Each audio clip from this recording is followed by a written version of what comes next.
बिस्मिल्लाहिर्रहमानिर्रहीम। सुभानअल्लाह व बिहम्दिही सुभानअल्लाहिल अज़ीम। पीपीएससी पास paper इस्लामियात question आज सॉल्व करते हैं।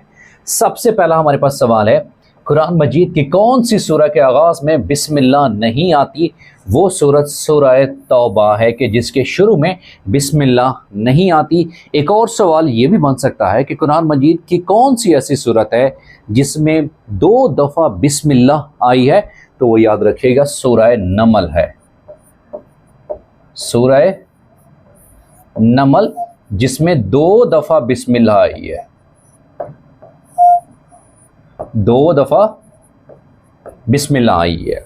एक और सवाल ये बन सकता है कि कुरान मजीद की सबसे बड़ी सूरत कौन सी है? तो कुरान मजीद की सबसे बड़ी सूरत सूरह बकरा है। और कुरान मजीद की सबसे छोटी सूरत कौन सी है? वो है सूरह कौसर।